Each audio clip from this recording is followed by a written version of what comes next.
তারক হেমব্রমের পা ভেঙে গেছে, তাও আবার কলকাতা ফুটবল লিগের ম্যাচে, এশিয়ার সবচেয়ে প্রাচীনতম ফুটবল লিগের ম্যাচে।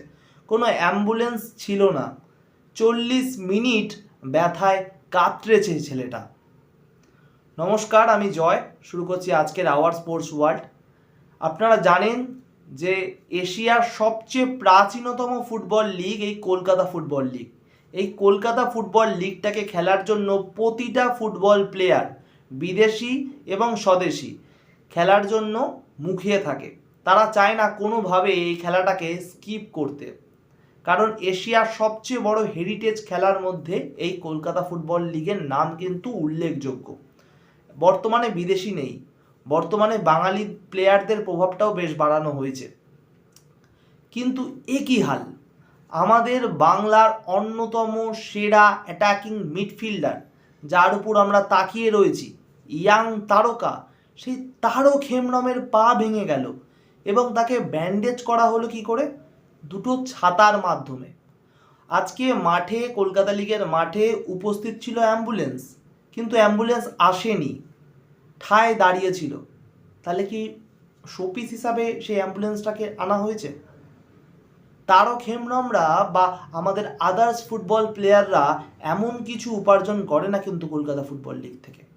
একটা হেরিটেজ গেম, যে গেমটাকে খেলার জন্য সবাই মুখিয়ে থাকে, সেই কারণে নিজেকে প্রমাণ করার জন্য সবাই কিন্তু এই কলকাতা লিগটা খেলে।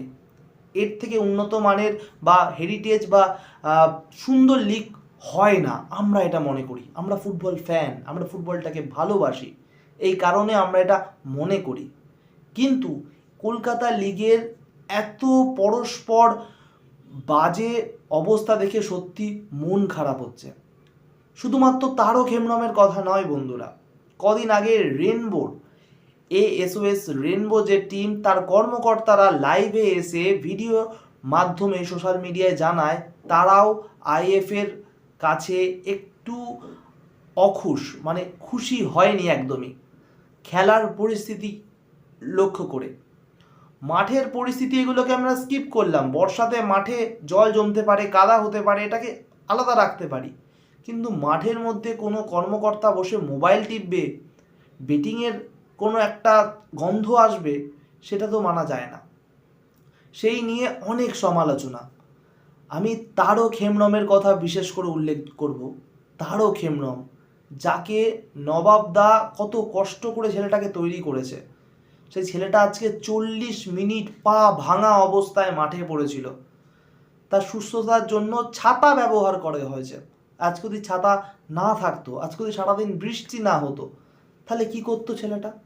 মাঠ প্রচুর বড়, দুপুরবেলা খেলা, দোকানপাট সেরকম খোলা থাকে না।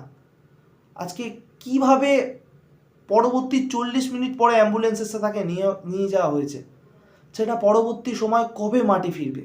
এই তো বাংলার ফুটবলের হাল। অনুবীক্ষণ দিয়েও ভালো ফুটবল প্লেয়ার খুঁজে পাওয়া যায় না।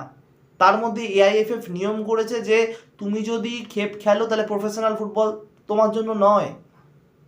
এত কিছু রেস্ট্রিকশন, তার মধ্যে প্লেয়ার উঠে আসছে না সেরকমভাবে। খেপের মাঠে পরস্পর পলাশ উঠে আসছে, মনটাই উঠে আসছে, কিন্তু তারক হেমব্রমের মতন ডিসিপ্লিন ছেলে আমরা খুঁজে পাচ্ছি না। কদিন আগে সাহিল হরিজনের একটা দুরন্ত গোল দেখলাম, কিন্তু সাহিল হরিজনেরও যদি বলতে নেই, এমনটা ঘটনা হতেই তো পারে। আজকে তারকের সাথে হয়েছে, কালকে আমরা সাহিলকেও হারিয়ে ফেলবো। আমি চাই কলকাতা লিগের IF-এর কর্তারা, অনেক বুদ্ধিমান সভ্য মানুষ, তারা এই ব্যাপারে পদক্ষেপ করবে, কড়াভাবে জেগে উঠবে। আমাদের কলকাতা লিগটাকে বাঁচান। আমাদের এটা হেরিটেজ, আমরা ভালোবাসি। আমরা দেখতে চাই এই গোল্ডেন রিচ লিগটা আরও ওপরে যাক, এর মাধ্যমে অনেক প্রতিভাবান প্লেয়ার উঠে আসুক, যেমনটা আগে এসছে।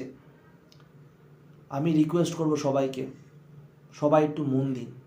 তারককে মাঠে ফেরাতে হবে তাড়াতাড়ি। তারকের জন্য মোটিভেশন কথা আপনারা লিখুন এবং তাকে জানান। তারকের মতন প্লেয়ারকে হারিয়ে ফেলতে আমরা চাই না, আমরা সাহিলের মতন প্লেয়ারকে হারিয়ে ফেলতে চাই না। আমরা চাই একটা দারুণ ফুটবল প্লেয়ার তৈরি হোক, এইটুকানি আমাদের দাবি, আর কিচ্ছু না। আজকের মতন ভিডিও এখানে শেষ করছি। ভালো থাকো, সুখে থাকো, খেলতে থাকো ফুটবল, সাথে সব খেলাও। টাটা।